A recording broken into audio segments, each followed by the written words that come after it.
While Republicans in the House and Senate go back and forth over whether they will support Speaker Boehner's plan to raise the debt ceiling, there's one member of the House of Representatives who could not be clearer on the subject. No increase in the debt ceiling. No way, no how. Here to explain is Texas Republican Congressman and presidential candidate Ron Paul. Congressman Paul, as always, it's a pleasure. Welcome back to Freedom Watch. Thank you, Judge. Good to be with you. What are the chances that the sound government, the sound money, small government attitude that you represent so well, that so many millions of Americans sent people to the House of Representatives to put into effect, will prevail and the debt ceiling will not go up? Or is it a hopeless case? Is it going to go up no matter what the logical arguments against it may be? I think it's going to go up because everybody will be scared into it. And I think all the talk here in these last several days is mostly politics, and it's sort of like the CR resolution being passed at the last minute. So it's who's going to get blamed and when and who's going to get the credit.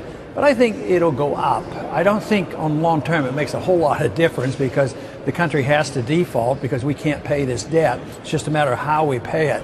But I think this is political grandstanding, but I think in the last minute, the debt level will be increased. Give us the argument in a nutshell about why you, Ron Paul, and many other Tea Party endorsed and small government colleagues of yours oppose any increase in the debt ceiling, no matter what promises accompany those increases.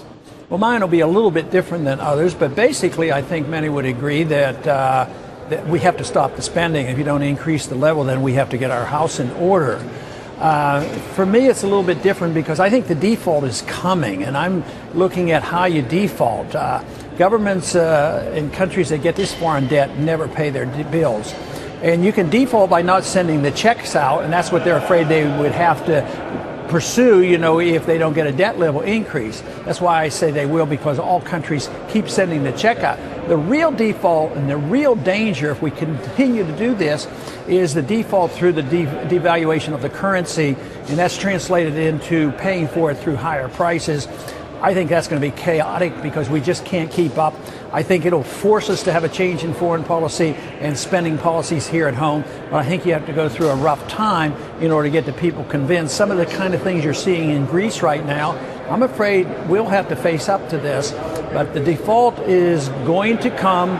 But I do believe very sincerely they're not going to opt for defaulting by not sending the checks out and paying the interest on the debt. That's not going to happen. I'm very certain that there will be no default on our debt and financing our debt. Isn't this a golden opportunity, rare in American political history, to shrink the government back into the confines of the Constitution, to force it to live within its means?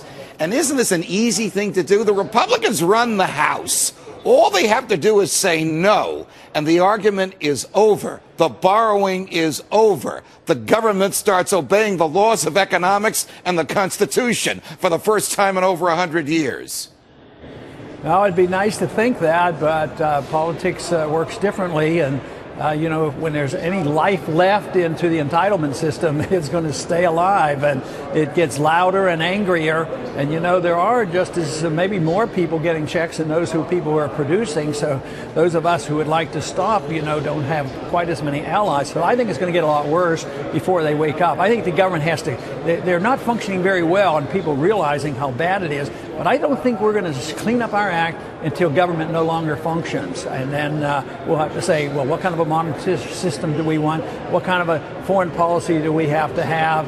And what kind of a Department of Homeland Security do we want?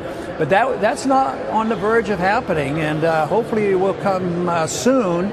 But I believe it'll come within the next year or two. We'll be forced into doing it, which you wished by common sense that we would do it right now. But unfortunately, I can't tell you they're going to do it. Before I let you go, we have about a half a minute left.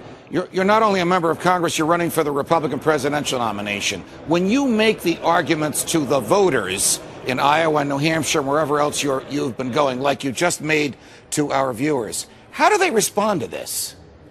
Very, very favorably, and more so than before. I always thought, well, my supporters come out, but now the crowds are larger and they're looking different. So this message is being listened to, but out of necessity, if nothing else. So yes, there's a bigger audience, and we have to keep working on it. because we can win this. We must win it because we're not going to have much left if we don't win. Congressman Ron Paul, thanks very much for joining us. Thank you, Judge.